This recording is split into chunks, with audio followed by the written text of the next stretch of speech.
Hello and welcome.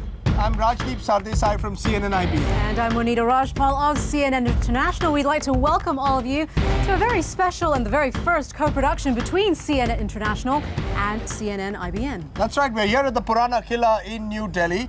And we're here really to celebrate 60 years of Indian independence. This is India's window to the world, and we are celebrating the spirit of rising India. And as we stand here in front of a symbol of India's past, we are looking ahead to its future. We're doing that through the eyes of its young people. We want to explore the issues that affect them. Is it job opportunities? What about love and marriage? Also the controversial issue of the caste system, but also what makes them proud. Well, as we focus on India's generation next, we're going to take you with a very special panel that hopefully will give us some clues to India's future. Joining us, a very special panel, Rahul Bose, leading actor of New Indian cinema and someone who's been committed to several social causes. Give him a big hand, ladies and gentlemen. Our second panelist is Vikram Akula. He's CEO of SKS Microfinance, and he's been chosen as one of Time Magazine's 100 most influential young leaders for his enormous pioneering work in small loans for farmers and villagers in Andhra Pradesh. Our third panelist, Vasundhara Das, is a Bollywood star of many parts, plays multiple roles. She's actor and singer. She's been known best across the world for her role in the film Monsoon Wedding. Our fourth panelist, Anupam Mittal, is the CEO of the People Group, and among its various projects, it also brings out the website shadi.com. My fifth panelist, Omar Abdullah, Member of Parliament from Srinagar in Jammu and Kashmir, and truly one of the rising young politicians of this country. Also joining us tonight are these people, these young people here who represent some of India's best and brightest. We'll be picking their brains throughout the show to get an inside feel as to what it is that is important to them. Rahul Bose, I want to begin with you. When we're talking about India, we're seeing this rising middle class and, of course, all the power that entails. But we're also seeing 2/3 of the population living in poverty. Which is the real India? Well, I think everyone here will bear me out when I say that there are really no easy answers to India. And especially today when we're talking about India's youth, I think, again, are we talking about the 36.8% of girls who marry below the age of 18 across the country? That's hundreds of millions. Or are we talking about the 150 million children who don't have, who live below the poverty line? Or are we talking about the boys and girls who are fighting in the reservations stir, for example, in urban areas? I think it's very important to understand that basically, if there was some kind of umbrella generalization you wanted to put out, you could say that India has begun to talk, that India has begun to find its voice. But where that voice leads to is an extremely delicate point in our democracy today. Because I believe never have the two Indias, India of the haves and India of the have-nots, never have they been further apart. Is that a gloomy picture that Rahul Bose is projecting, Vikram Akula? You actually work among poor villagers. Do you get a sense, though, that they too feel that the future will be better for their children than it was for them? I think there is a sense of optimism, and no doubt at present there is a division between the haves and the have-nots. Our growth has been primarily urban industrial, but what I see in rural areas that I work with is a tremendous entrepreneurialism, a tremendous drive and a tremendous hunger, and people are looking for opportunities. If we can just shift the focus to those rural areas, I think we'll unleash a type of talent, a type of drive that will move us to double-digit economic growth. Vasundhara Das, when we're talking about the shifting of the focus then, when we're seeing the more and more millionaires and even billionaires that are coming out of this booming economy in this country, is there a sense of social responsibility? Do they feel, and is attention being paid to those who don't have those same opportunities? I think so. I do definitely think so, and I think some of us on this panel are living proof of that. The very fact that Rahul goes out and does all the social activity that he's involved in, he doesn't have to do it. The fact that Mr. Akula does what he doesn't have to do it. Are you exceptions, though? Are you exceptions? Are you, the social conscience of the urban young middle class, is it an exception or is that the rule? This is a great question, because I think that in terms of social conscience, and please correct me if I'm wrong, anyone out here, I think what's happened is, as I said, India has begun to talk. So the youth are beginning to talk, and they're beginning to discover the idea of a social conscience. So what happens is, initially, you start saying, nobody listens to me. Then you go out and light a candle at India Gate, which is still, for me, it's still lip service. The next step, and this is the step that will define the nature of our democracy amongst the youth, is can you actually walk the talk? One, can the youth walk the talk? And two, when they talk, can we listen? Are we prepared to listen and do something with their aspirations? That, Rajdeep, I think is the crux at where we are today. Omar Abdullah, you're in government, and usually the problem that the young have is with government. It's with delivery systems. We have dreams, we have hopes, we have aspirations. We fear that the government will not deliver on those. Do you believe that that's where the divide is sparked off? The fact that the government delivery systems are not delivering to those who really need the benefits? Well, I think the government is delivering. There's no doubt it is. But if you were to ask me, has the government delivered everything it set out to or everything it promises to? No, we don't. Unfortunately, politicians are born on promises that they don't keep. That's part of the problem that we have in this country. That's the first honest statement. Well, I try and be as honest as I can. But none of what you're seeing of new India, whether it's in the big towns like Delhi or Chennai or Calcutta or Madras or Bombay, or even smaller towns in North India, South India, the sort of vibrancy that you see, this wouldn't have been possible if government hadn't realized that what they had set out to do didn't work, that an actual socialist system of government doesn't work. You need to allow private investment to play its part. You need to allow private payers to move in. You need to move away from the license Raj. You will not remove poverty unless you can make that 9.3% growth count, and that's the challenge for government. And now when it comes to also the question of optimism that young people face about their own economic future, CNN and CNN IBN polled over 15,000 people in 19 states across the country. And we asked them about their own economic future. More than 2/3 said that they were optimistic about their economic future and said that it was actually good. And as for their families as well, it was just as good as well. Only 6% though said it will get worse. Okay, so 2/3 of an Indian audience that was polled, Indian young, said they believed that they were optimistic about their future. Does this audience share that? Are you, young lady, optimistic about the future? Well, yeah, I would say I am optimistic about the future, but the thing is there are many hurdles that will be coming in our way. What's the biggest hurdle? Corruption. You said that very softly, which worried me. Is there anyone here who doesn't feel optimistic about the future, who's worried about the future? What about the people who live in the rural areas? What about them? I'm optimistic because I have reached a level of education. I'm doing my PG. Tomorrow I'll get a job.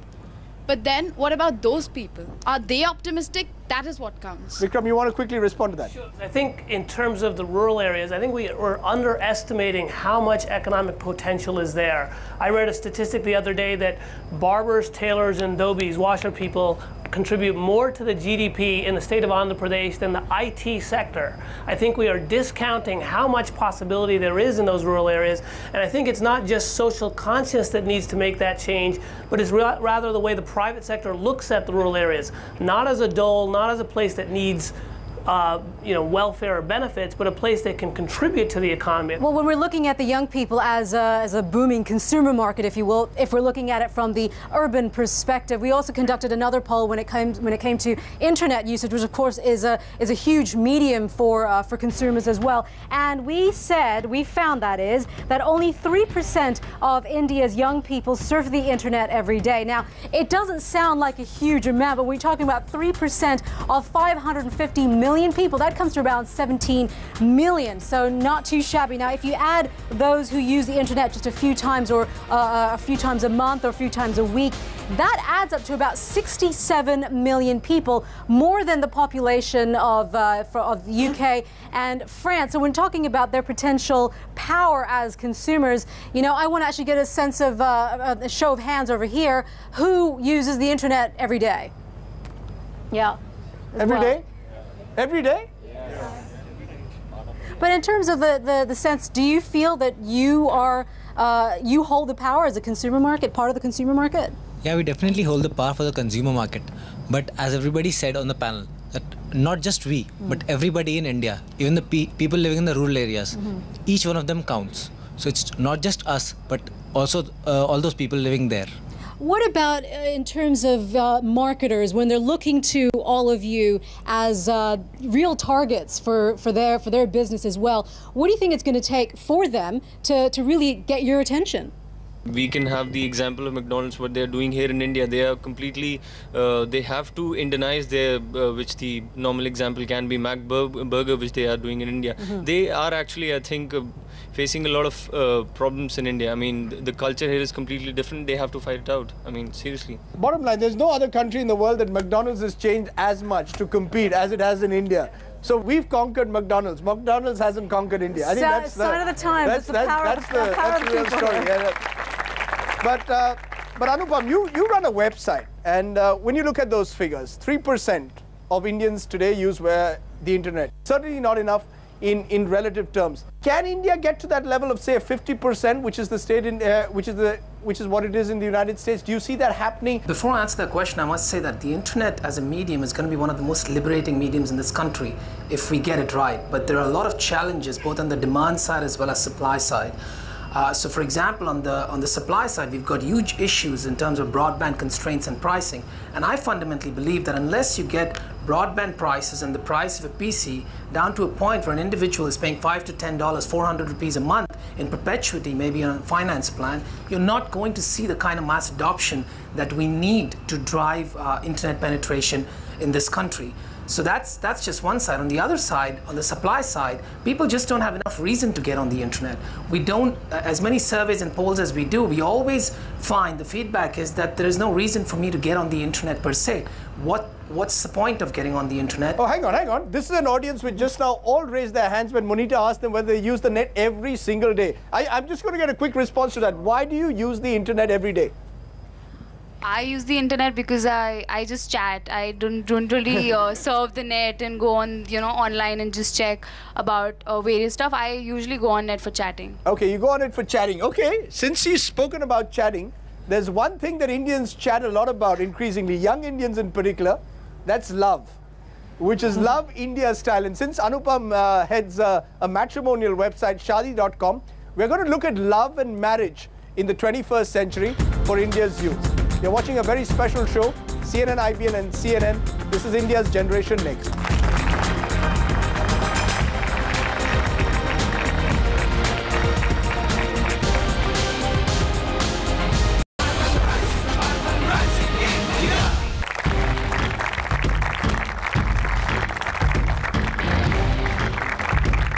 Welcome back. You're joining us from Purana Kila, or the Old Fort, and we're talking, and our focus is about young people.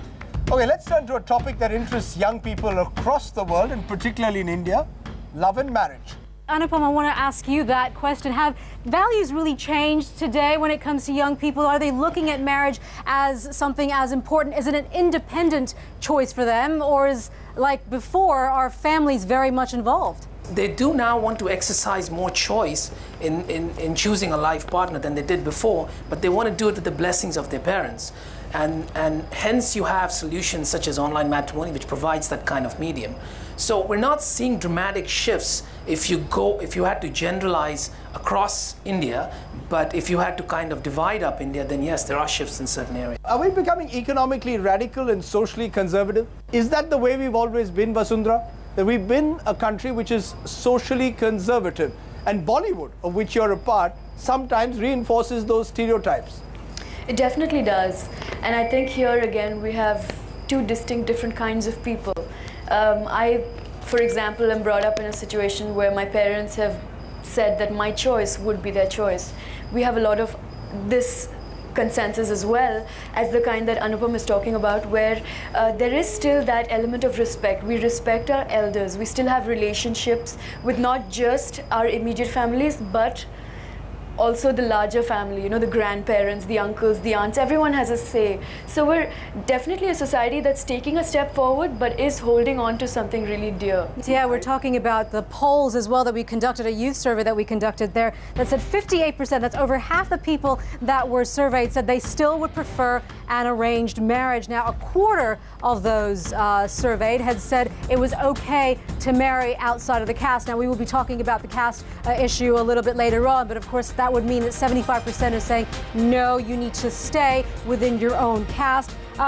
Just under half of those surveyed had said that they have friends from the opposite sex. So it's a very conservative thinking, even though, as you were saying, Vasandra, as much as as you're moving forward and progressing in certain areas, it's still very traditional thinking. Let me ask but you. Monica, very quickly, Go ahead. Who's to say that arranged marriages are a backward step or socially conservative? Why do we look at it as something that's regressive? I think that's interesting in the sense that when we were the whole idea of the definition of modernism does not necessarily mean a Western definition of modernism. But Rahul Bose, come on, you're in Bollywood and you've been linked to several female co-stars, right? Yes, of course. Okay. No, but the point to be made is there something in what Anupam says, that definitions of conservatism are not necessarily westernized definitions, that India may have its own view of what constitutes modernity. So an arranged marriage need not necessarily be a sign of conservatism. Yes, I totally agree with you, and Anupam. I think that there's a difference between modernity and conservatism. We are a conservative culture. That should not stop us from being a modern, forward-looking culture in a country where satanic verses will not be banned, in a country where M.F. Hussain will not be vilified, in a country where you will have truly freedom of expression, which we know hardly exists in this country. That would be, in my opinion, modernity. To let the windows of the world be open to the world and back inside. You can be socially conservative, you can have an arranged marriage, you can bend down and touch your parents' feet, you can have a nikah, all of that stuff is private and it has no bearing on your outlook towards a non-discriminatory inclusive Let me world. jump in there and ask you then, what about the gay culture, homosexual relationships? That's still unaccepted. And let me ask you this, Omar, as well. When we're talking about laws in this country, there is an 1860s old law that forbids gay relationships. Should that be changed? I don't see why. There is a need to bring in an element of modernity. There is a need to bring in social change. To the extent that laws need to be amended to reflect that, fine. A law that was passed in 1860 perhaps could be modernized, but can we take an immediate step from complete ban to a complete freedom? Perhaps not, but there has to be something in between that perhaps will be a little bit more acceptable as we make this transition, because this transition is not going to be easy. And we tend to forget that most of India does not live in the big cities. Most of India does not have recourse to the sort of information that we have available to us. Most of India still lives in the villages. And I completely agree with Rahul. Modernity and our systems, our cultures, they don't necessarily have to clash. But is the panel saying that we are a deeply religious society, a deeply pious society, but that doesn't stop us from being liberal in our own way? Or are you worried that our liberal values are increasingly under strain? No question that it has stopped us. It is not going the right way. Till today, our social orthodoxies, our religious dogmas have stopped us from being modern. There is no doubt in my mind that we live in an intolerant society that is masquerading as a democracy. It is not a true democracy at all. We haven't earned it, and neither have we been gifted it. And I think we have to work very hard to understand, to get a democracy, you're going to have to give and be responsible. Vikram is very upset with what you said. No, I'm going to echo this a little bit. Tradition is certainly good, and to embrace certain aspects of our traditional culture is great, such as arranged marriages. But oftentimes tradition masks inequalities and inequities. The fact is that there is not free gender space in a lot of these arranged marriages. The fact is that there continues to be an increase of dowry debts and other, socially just horrible things that take place. And often under the veneer of this is our tradition, the fact is I think there should be increased modernity there, not just on the economic front. All right, what about arranged marriage? Is this something that you would be open to? I think it's a very individual thing. I personally, maybe not, because I'm not comfortable living with somebody you just meet like for 5 days. I think it's a pathetic idea, but each to its own. I'm not saying that you don't have an arranged marriage because I don't want to. If the two individuals are consenting and if they're totally fine with it, I don't think anybody has to say anything about it. Let's get another show of hands. How many of you would go in for an arranged marriage? Now be honest about this. That's 1, 2, that's about 20%. What are we, trendy conservatives, is it? Do you see yourself as a trendy conservative, or do you believe that marriage has nothing to do with conservatism or liberalism? It's got to do with issues like Rahul Bose mentioned. Might be trendy, but I am still conservative in my thoughts. I will never go against whatever my family says. I might go in for a love marriage, but if my parents tell me to get an arranged marriage done, I'll completely agree with it. So if you meet the guy just 24 hours before wedding, no worries? No worries. No if worries? my parents have selected the guys, I really don't mind. Okay, that's being honest. But very quickly to anyone in this panel, Vasundhara, for example, are we a nation then of trendy conservatives? I think, it's more a problem about most youth being a little socially awkward maybe, because it's the kind of environment we've grown up in where we've always been told, don't always hang out with the boys. Sometimes, sometimes it's okay, but hang out mostly with the girls because then I know you're safe, that sort of thing. So I think it's a little more an issue of how much generations are communicating with each other, definitely with respect to love, with respect to sex, sexual issues. I don't think a lot of that happens between generations. Are we comfortable with sexuality, Rahul Bose, very quickly? Are we comfortable? Not. Of course not. We're not? Of course not. There's no question about it. Nobody has sex in this country. I mean, we just... A billion people? That's it. I mean, we got a billion people in India, a billion. It was some twisted foreigner who came and those carvings in the Kama Sutra, the book, or in Khajuraho. There's some twisted in Bollywood movies. In there, In Bollywood movies. Yeah, I mean, it's just there's no question. Nobody has sex. We smile and we look at each other, and then suddenly babies happen. But more seriously, the question of sexuality and all of what we're discussing has to factor in the fact that right now, presumably, we're not talking about the rural youth. Because if you get into the fact that the voice of the girl, of the young girl in most of rural India, and I venture most parts of urban India too, is not heard.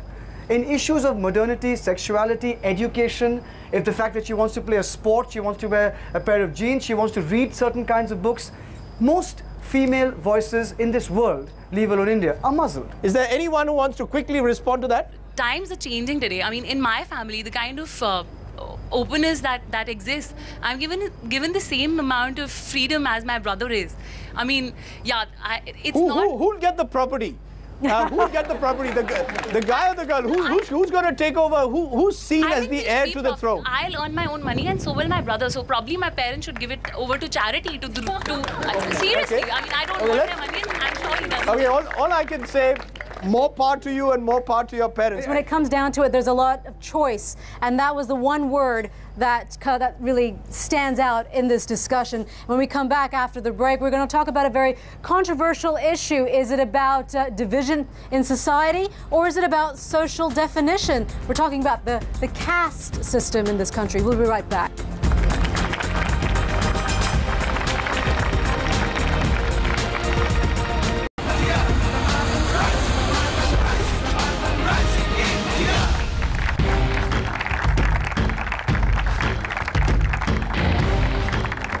Welcome back to our special focus on India's Generation Next. I'm Rajdeep Sardesai from CNN IBN. I'm Monita Rajpal from CNN International. It is a 3,000-year-old tradition that is still in place today. Some say it divides society. Others say it defines who you are. Well, it's incompatible in a sense with the modern Indian state, but yet it's enormously resistant and persistent in Indian culture. Omar Abdullah, 60 years into Indian independence, can India truly be a rising modern nation if it is still torn apart by caste, if it is still defined by caste, if society here is defined by caste? No, I don't believe we will achieve what we set out to be a truly modern country by 2020 or 2030 if we still have the sort of divisions and we still weigh people in the sort of scales that we do. But I think in this, the contradiction is between what government says and what the politicians who make up that government actually do.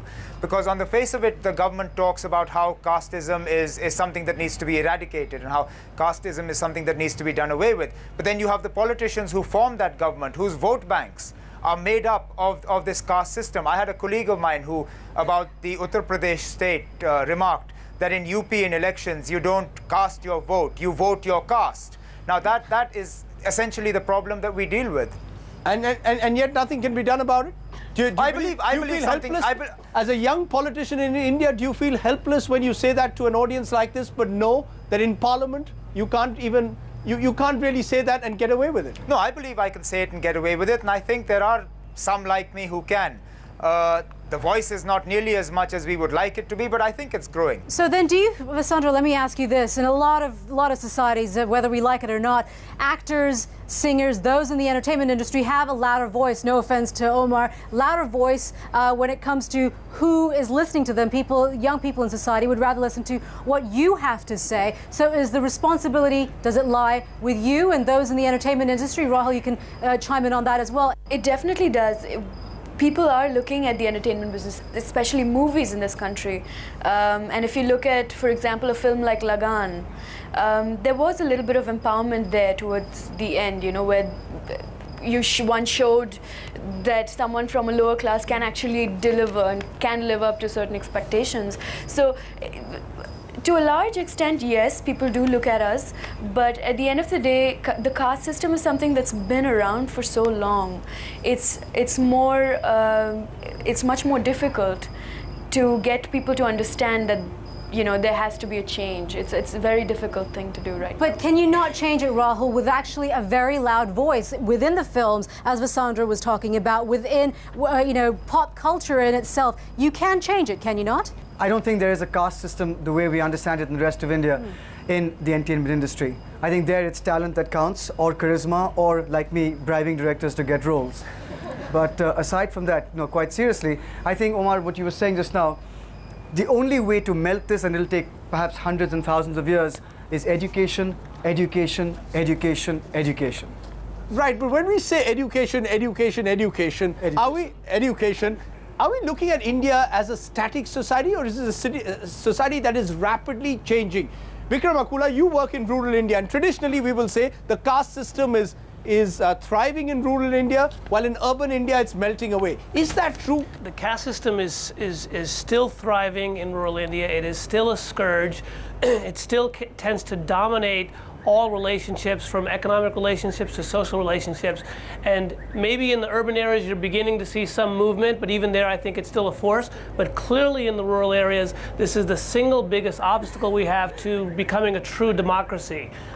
Are you then saying that if you wanted to give a small loan to a farmer, would it make a difference whether he was a Dalit or whether he was an upper caste? Would that make a difference? In our case, it definitely makes a difference in the sense that we target the poor. And we all know that disproportionately lower caste, Dalits, OBCs are poor. So we work with 600,000 women across the country. The vast majority of them are lower caste, OBCs and Dalits. We work with staff also who are primarily drawn from the poor segment. And the fact is that there are very few organizations, there are very few institutions that reach out in that way. Caste will continue to impede our progress. So you're being active when it comes to starting to change, empowering those in the so-called lower caste. Now, we also conducted another poll. We're talking about if younger people are actually as active when it comes to political and being politically and socially aware. Numbers that we found that said 60% are more aware of politically and socially than their previous generations, that their parents' generations or grandparents' generations. Now, interestingly enough, there was another poll that we conducted that says, okay, you are socially and politically aware, but do you do anything about it? 2/3, that's 67% of the people who were polled say, actually no, they've never actually participated in any political demonstration, protest, or struggle. 5% said they've done it several times. 18% said they've done it once or twice. So Rahul, here you have a group of people. You have a poll that we say that 2/3 are saying, yeah, they can talk the talk, but they've never walked the walk. What would you tell them right now? You know, I'm sure you're talking about urban youth again. Sure. And I can't speak for the rural youth except in a few times, and I have met with boys and girls from other areas. But to you, I will say one thing which no one told me. I was, and sometimes I still get as angry as you do about corruption, unemployment, the caste system, whatever it might be. You know, things that seem patently unfair to you. And I used to get angry. Anger says, what the hell is going on? This is terrible. But passion says, what the hell is going on? This is terrible. What can I do about it? And I swore to myself today on this show I would come and say, think of the one thing that bugs you And there will be an NGO in your city, in your town, in your district doing work in that area. There will be a body of people.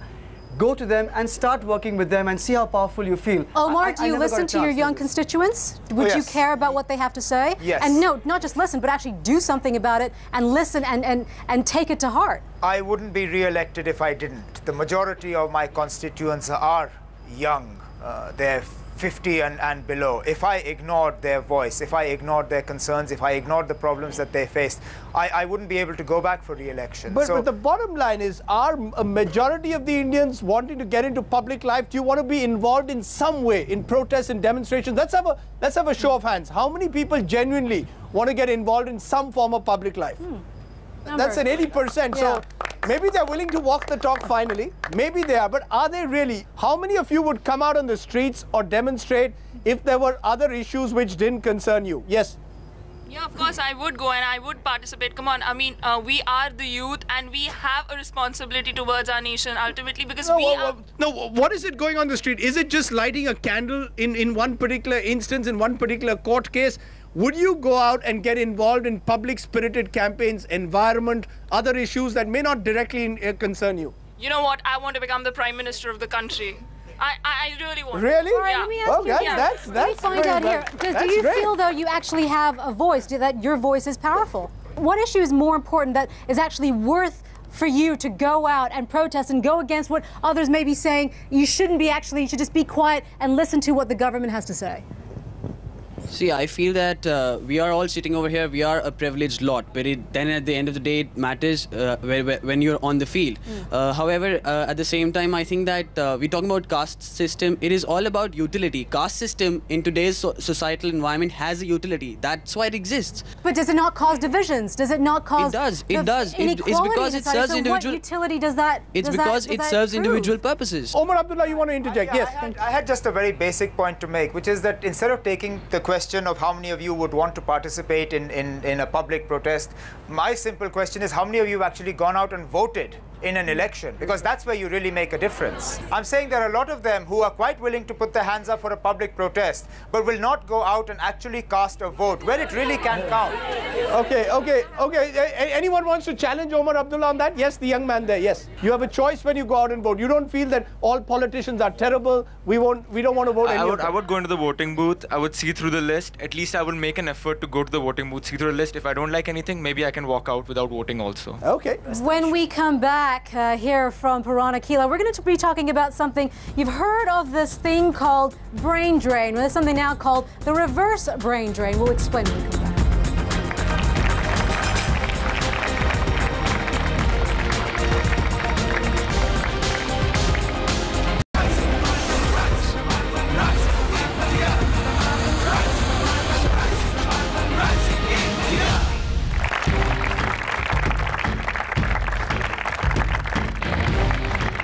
Welcome back to Purana Kila. Well, it was said of previous generations of Indians, particularly the best and the brightest, that they wanted nothing more than to leave their country and go abroad. It was certainly true to an extent of the elite Indian institutes of technology in the 1970s and 80s. But that is slowly changing. Yeah. India is going through what we call a reverse brain drain. Yeah, well, Vikram, you've studied abroad, you've come back, you set up shop here. As a CEO, how do you create an environment where you can now pick the best from the best of the best, those who would be poached by companies in the US and Europe? How do you create an environment that would actually make them want to choose to stay in their homeland? Well, certainly I think the economic opportunities here in India are enough to bring people back, and I think we're seeing that across the country. My coming back was a little bit different. It was more for a social development reason. It was 10 years ago, but I think today's generation that's coming back is coming back from economic opportunities. We're performing very well as an economy. Individual companies are providing people the kind of opportunities that they can't get outside of India in terms of scope of responsibilities. I think this is the way to keep Indians coming back to India, as well as keeping talented Indians within the country as well. But is that reverse brain drain, Rahul Bose, just one part of India? You started this program by saying this was a deeply divided country and you were worried the divides would increase. There is a young Indian who's deeply committed to India, who wants to stay here, and there is another Indian who lives here but whose mind is in Manhattan, for whom the grass is greener on the other side of the green card. Well, you know, for those who have never seen the color of grass, they would be looking for opportunities which they haven't found in this country. I'm talking about 450 million of the youth in the rural areas might be saying, let's get out of here. Nothing's going to happen in Delhi or Bombay, let's just get out. No, hang on, Rahul. Those are the guys staying in India. The guys who are leaving India, the guys who were from your school, which was an elite public school, or my school, which was an elite metropolitan school. They're the ones who want to go to Manhattan. The rural Indians are stuck here. That reverse brain drain is here to stay. As long as India does economically well, if it had done as well in 1984, the year we're talking about, 85, they wouldn't have left. Because there's so much India has to offer, but except for the economic opportunity of making money and you know, education-wise, that class of people will get a very good education here, as well as job opportunities. And now that they have children and families, they would never have left if this was the case with India 20 years ago. But the rural parts of India would still be looking to get out and drive taxis, push carts, clean airports, anywhere. Well, we've asked people, young people, if they would want to settle abroad if they had opportunities to do so, and over 50%, that's 52%, said yes, and 41% said they would want to stay in India. So I'd like to actually see a show of hands here. If you all had an opportunity to move anywhere in the world, United States, Europe, to other parts of Asia, would you do it? That's interesting. Let me see. Let me ask you, what about you? Why would you want to stay here? Actually, I think the exposure is necessary. So you should have the international exposure and then get back into India and contribute in the economic growth. Unless and until you have the view of the other side of the world, you can't contribute substantially. I want to ask you guys here, do you believe that Indian companies offer you that same exciting experience and the education, if you will, to make you want to stay? Or do you think it's much more exciting to go to New York? Let me ask you. I personally feel the quality of life abroad is way better than here. The job X counts more in India. We take education in India is way stronger. So I personally feel that settling abroad is 50-50. I mean, you know, Monita, there's a point there about the money. I want to ask these young girls: is it about money? Is it what drives you to stay in India if you get more cash? Would you go abroad if you got dollars? Is that what the bottom line is? I would really leave India if I'm getting more bucks in US. That's it. I'm being very honest about it. There is that problem, right? Yes, it is there. And I think it's there with most of my friends also. I want to make a point on that. If you look at India's history, how much history do we really have of capitalism? We've got a couple of decades since India liberalized. So yes, you'd get much better experience there, and maybe in the short term you'll get paid better there, but that gap is quickly narrowing. What about, you hear names like Tata and Mittal, who are synonymous with names like Branson and Trump. So do you believe, as influential people, these CEOs, these Indian CEOs, are the new rock stars? Absolutely, and that's the good news of not just these Indian CEOs emerging as rock stars, but also the reverse brain drain with people like Vikram coming back. What we need now is not just more IT companies powering the McDonald's of the world, but what I call brand and media entrepreneurship. We need paneer tikka roll chains across the world, right? We need to export our culture, our arts across the world. Every Barnes & Noble should carry books from our authors. But That's do you how we'll believe, influence the next century. though, that an Indian has to make it abroad to be taken seriously at home? Absolutely not. Not anymore. That was true until a few years back, but today I don't think that's true. It gives you an exposure, it gives you experience that you can use very well in this country, but I don't think that's the... Okay, so is it true then? Is it true then that the new CEOs are the new heroes of young India? Is Ratan Tata a bigger hero for you than, let's say, a top politician? Yes? Right? Yeah. People here are saying that corporate czars are increasingly seen as role models. There was a time when entrepreneurship was almost frowned upon in the old socialist system. It is changing there. Is the political class conscious of this change which is taking place in young India? Yes, yes. Well, I can only speak for myself. I can't speak for colleagues that I have. But my own personal experience has been that any poll that I have been a part of for a youth icon that has Anil Ambani in it, I automatically put it away because I know there's no way I'm going to win that against somebody like him. Okay, so yeah, there's no doubt. The business icon is today India's youth icon. Take away the cricketers, of course, because they're on a completely different it's pedestal. interesting that you brought that up, Omar. See, the fact of the matter is, as much as you know, businessmen, CEOs are the new rock stars, and they certainly make Indians proud. There's one other thing that's happening in this country right now that is certainly making Indians proud. That's right. That if you had a competition at the moment between Anil Ambani, Omar Abdullah, and Sachin Tendulkar, I'm going home. Omar Abdullah is going home. We're going to take a break because after that we're going to look at India's passion, the love for cricket. Much more after a short break.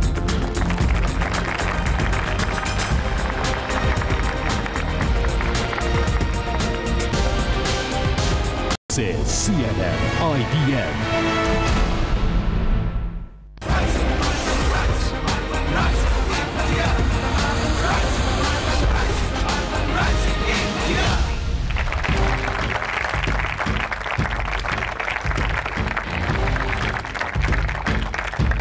Okay, a quiz question to the entire audience, whoever's watching this program. What's the most difficult job in India? Not the Prime Minister of India, but being the Indian cricket captain. The problem is that Indians are emotional and passionate about a variety of things, but nothing makes them as passionate as cricket does. This is the one thing that in a sense unifies India from Kashmir to Kanyakumari. We also want to find out, though, what else makes you all proud? What makes you proud as an Indian? The culture of India makes me extremely proud, like the things like yoga and meditation, which can cure deadly diseases which the scientists today in the world cannot cure. Everything has been predicted. That's great. All right. What about you, sir? What makes you proud to be an Indian? I think what makes me proud is people like Mr. Narayan Murthy who are going outside India and showing it to the world that, you know, we have the power now and we'll be changing the world. Let's, you know, just face it now. Well, we want to find out from our esteemed panelists. Let's start with you, Omar. What makes you proud to be an Indian? I don't know. I honestly can't quantify it. But what I do know is that every time I stand up to sing the national anthem, I get goosebumps, and that's good enough for me. I think it would be the emergence of a distinct Indianness is what makes me proud to be Indian. The hopes, the aspiration, the cultures, the tradition, having no sex, having a lot of sex. You know, the whole combination of this potent opportunity is what makes me proud to be. Sandra? What's not to be proud of? We have a 5,000-year-old culture and heritage. We have natural beauty. We have wonderful people, many of them. But too many of them sometimes, but that's okay. I wasn't going to say that. But yet, I feel national pride is something that we're all coming to terms with still. And I don't think that we express it enough. I think we're a little shy of expressing our national pride, which I think all of us feel. Just very quickly, a friend of mine the other day in London said to me that 5 years back, Indians had the biggest inferiority complex in London. Today, they have the biggest superiority complex. What about you, Vikram?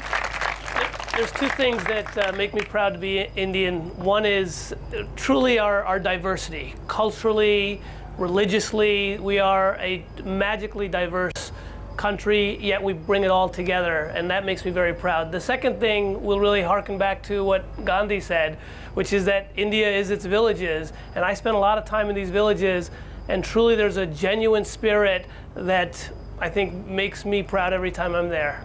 Rahul, what about you? I think it's the emotional intelligence of the Indian. We are the most emotionally intelligent people in the world. Does that include the men? Does that include the men? Yes, of course. Because we're also the most feminine men in the world. The second thing is, I think, our sense of warmth.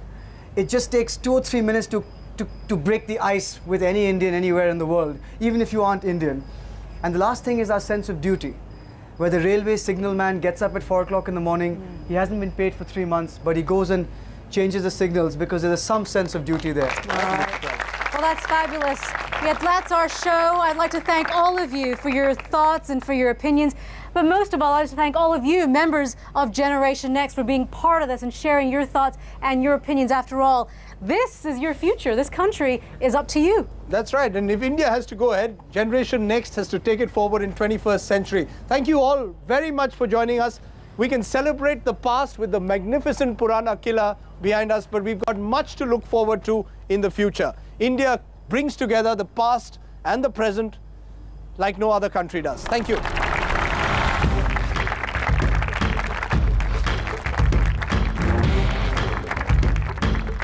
Nobody has sex in this country. Indian people? There's no question. No, just sexually smiling, look at each other, and then suddenly babies happen. But no, seriously. Several female co-stars, right? Yes, of course. Now,